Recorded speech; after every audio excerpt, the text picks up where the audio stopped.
J'ai l'impression que le sport nous permet d'être plus armés par rapport à ça. Je ne sais pas toi, Louis, mais c'est… Oui, c'est pareil, ça m'a amené à me calmer parce que j'étais obligé de le maîtriser. J'étais obligé dans le sport de réagir. Je kiffais tellement mon sport que ben, je trouvais des solutions. On m'aurait dit cours avec 20 kilos sur le dos, je l'aurais fait. C'était important pour moi. Donc la contrainte, quelle qu'elle soit, j'aurais trouvé une solution. Donc c'est vrai que le sport, c'était vraiment un outil incroyable. Est-ce que vous vous souvenez des traitements que vous aviez? Est-ce que c'était un traitement occasionnel? Il y avait ce fameux traitement de fond. Est-ce que vous vous rappelez? C'est un traitement de fond, donc cortisone et bon, la base de la ventoline. J'avais quand même un asthme d'effort assez prononcé, donc j'ai joué longtemps avec de l'apnée, on va dire.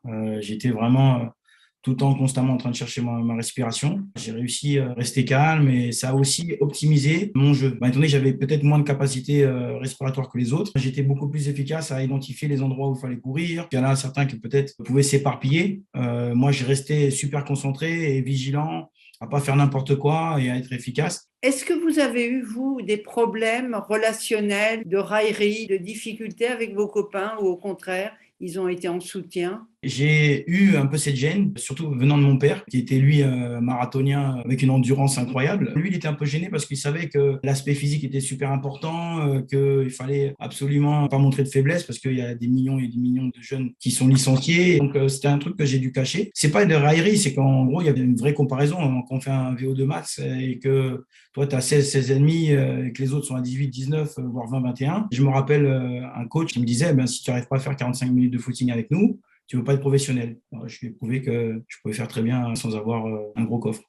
Et ça, justement, ça nous donne une force aussi. J'aime bien que tu prennes cet exemple parce que combien qui ont dit non, mais t'es pas capable de faire ça parce Ah, que. Et au contraire, on se disait ah ouais, j'en suis pas capable. Ben, je ouais. vais te montrer. Moi, j'ai eu ce rapport-là un peu de force, peut-être avec mes parents au début. C'est vrai que vers la fin de ma carrière, quand je voyais les docs, que je faisais les tests physiques et ils voyaient mes résultats, et ils disaient, mais comment tu as fait pour faire cette carrière? J'étais assez fier. Le sport m'a amené aussi cette rigueur de trouver une routine, d'imposer certains sacrifices, mais qui sont vraiment une force. Ça amène vraiment une discipline qui, dans le temps, va peut-être, qui sait, faire en sorte que votre entraînement il soit décuplé par deux. Dès qu'on parle de la jeunesse, le sport est une solution. Une société qui a besoin du dynamisme, de ces sourires, ces challenges, et de rester, comme tu disais, sur le canapé, c'est une catastrophe. Le sport, c'est un vrai médicament. C'est vraiment une solution pour non pas seulement l'asthmatique, mais vraiment pour ceux qui ont envie de mieux vivre, de se sentir heureux. Est-ce que vous avez eu, vous, des contrôles où vos médicaments ont posé un problème, le fait d'absorber de la cortisone? Non, non, il fallait juste faire un whereabout. On fait des tests un peu inopinés. C'était assez simple. Il fallait dire les médicaments qu'on prenait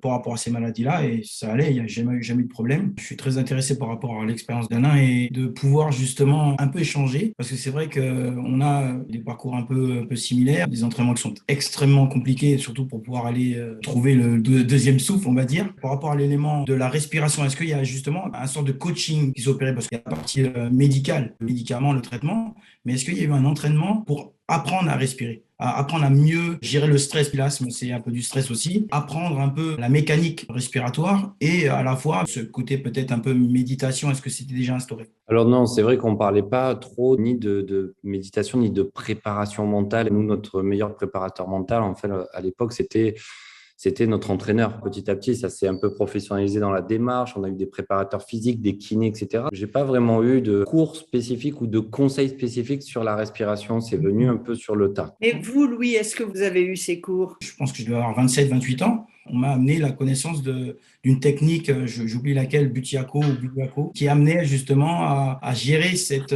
partie stress. Est-ce qu'on t'a aussi parlé de cohérence cardiaque à l'époque? C'était plus des phases de respiration. On respire 4 secondes, on bloque la respiration 4 secondes, on souffle 4 secondes, on attend 4 secondes, etc. C'était ça. Ouais, d'accord. En fait, c'était cette technique-là. Nous, on appelait ça la cohérence cardiaque, mais Ah, peut-être ok. c'est un autre nom. C'est marrant comme Butiako. quoi on a eu des mêmes exercices et on ne connaît pas le nom. C'est ça qui est marrant. Voilà, c'était un peu la question. Je pense que c'était toujours, voilà, toujours intéressant de pouvoir échanger là-dessus. Ouais.